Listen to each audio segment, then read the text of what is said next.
Today on Rappler, a judge accused of railroading the arrest warrant against Janet Napoles says he won't inhibit.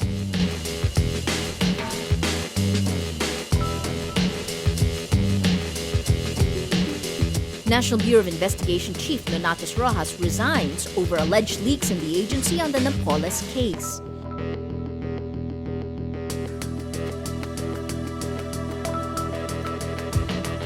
And U.S. State Secretary John Kerry says the United States has proof that Syria used sarin gas.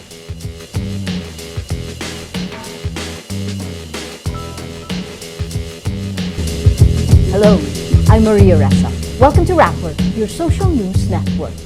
A week before the scheduled arraignment of Janet Napoles, the judge assigned to hear her case for serious illegal detention charges denies a motion asking him to inhibit himself.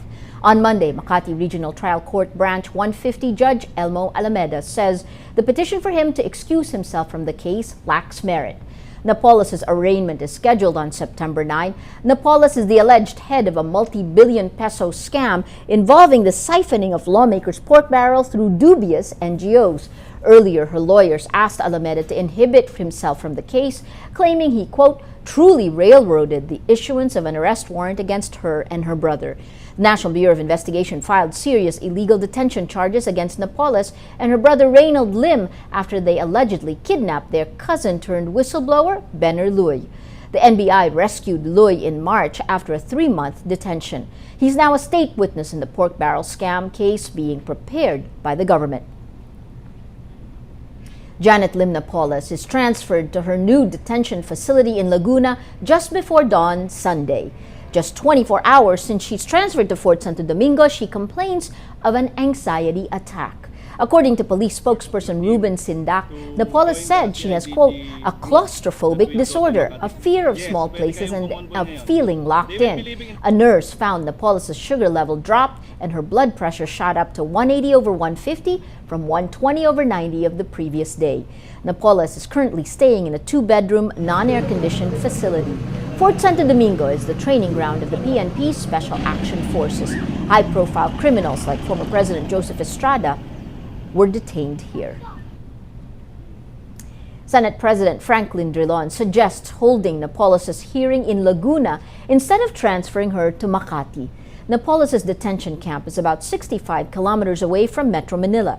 During a Senate hearing Monday, Interior Secretary Mar Roxas says the Philippine National Police may give the court information about the cost and preparations needed to transfer Napoles for her court hearings.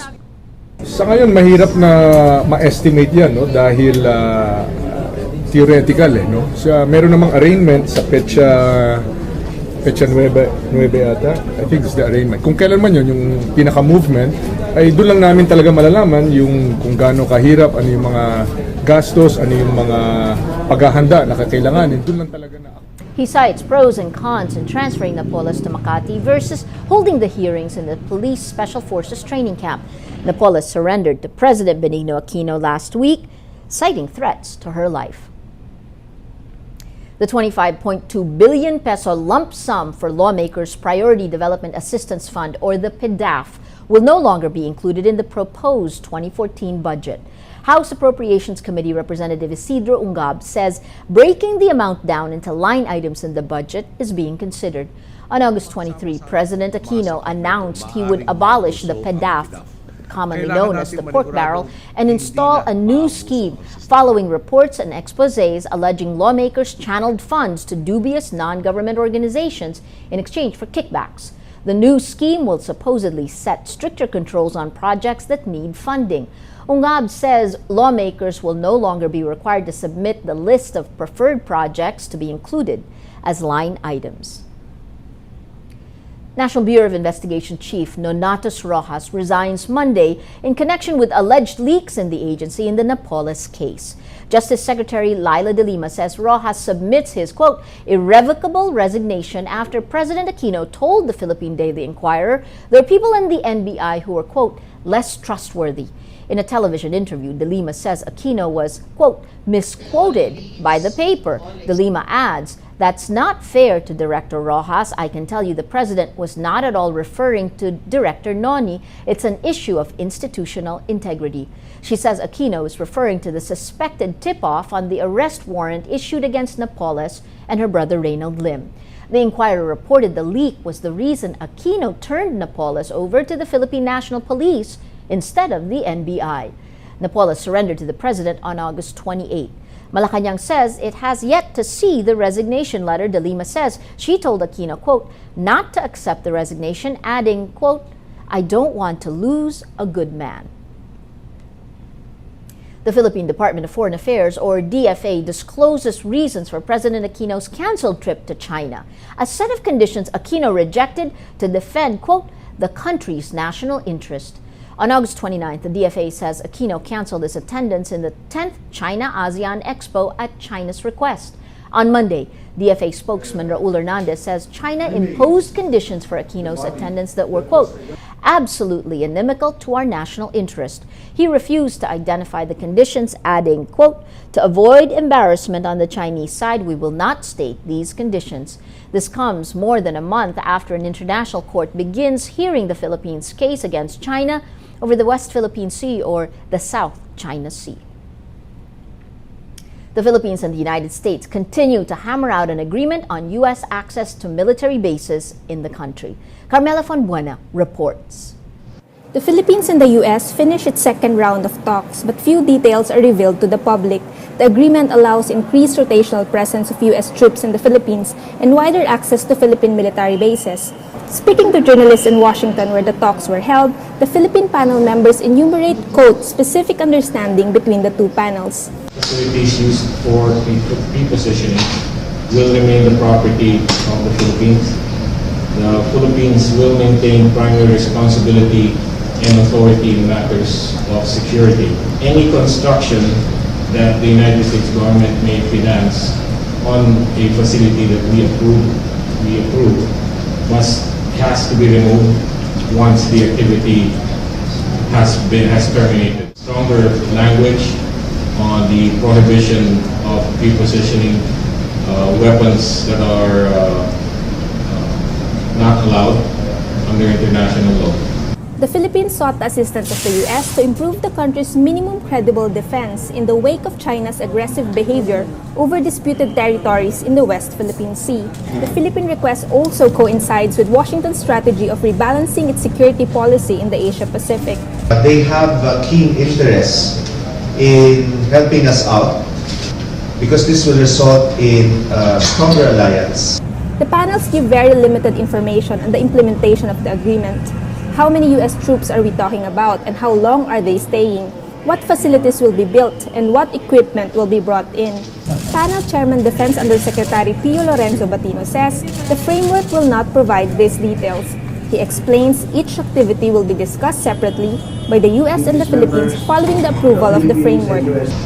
If and when the framework agreement will be signed, then this will provide the basis for the AFP and the US PACOM to plan in accordance with the parameters set forth under the framework agreement. U.S. Defense Secretary Chuck Hagel visited Manila last week to discuss the agreement with President Aquino. He says the U.S. does not seek permanent bases in the Philippines. The panels have yet to agree how temporary is temporary, but the U.S. has similar agreements with other countries that typically last 20 years. Carmela Fonbuena, Rappler, Manila. The Bangko Sentral ng Pilipinas, or the BSP, says the Philippines' strong macroeconomic fundamentals will cushion the impact of the market turmoil. BSP Deputy Governor Diwa Gunigundo says the Philippines faces two threats: the anticipated unwinding of the U.S. Federal Reserve stimulus program and the slowdown of the global economy. Gunigundo adds the country is also challenged by slower global economic growth. But he says the Philippine economy, quote, has tools to appropriately respond to such eventuality, citing the country's gross domestic product growth of 7.5% in the second quarter, low inflation, and sound banking system. Moving on to world news. U.S. State Secretary John Kerry says Washington has proof the Syrian government used sarin gas in a deadly attack. This comes as Kerry attempts to get support from lawmakers for U.S. President Barack Obama's call for limited military action. Speaking to U.S. media, Kerry says hair and blood samples from emergency workers on the scene of last month's attack in Damascus show signs of the powerful sarin nerve gas. On Saturday, Obama postpones threatened missile strikes, saying he would seek approval from Congress for action against Syria's alleged use of chemical weapons. This effectively pushes military action back until at least September 9, when U.S. lawmakers return from their summer recess. After careful deliberation, I have decided that the United States should take military action against Syrian regime targets. This would not be an open-ended intervention. We would not put boots on the ground. Instead, our action would be designed to be limited in duration and scope. I've long believed that our power is rooted not just in our military might, but in our example as a government of the people, by the people, and for the people. And that's why I've made a second decision. I will seek authorization for the use of force from the American people's representatives in Congress. Over the last several days, South Africa's anti-apartheid icon Nelson Mandela is discharged from the hospital Sunday. The 95-year-old Nobel laureate has been in the hospital since June 8 because of a recurring respiratory illness. In a statement, the South African government says Mandela's condition, quote, remains critical and is at times unstable. Officials say Mandela will receive the same intensive care from his Johannesburg home.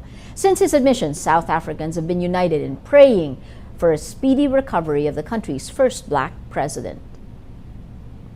Let's now look at Rappler's Wrap for today, a list of the 10 most important events around the world you shouldn't miss. At number 4, ousted Egyptian President Mohamed Morsi will stand trial for, quote, incitement to murder. State television reports Morsi will be tried with 14 other suspects on charges of, quote, incitement to murder and violence for the deadly clashes which broke out between his supporters and opponents in December 2012. Morsi already stands accused of crimes related to his 2011 escape from prison.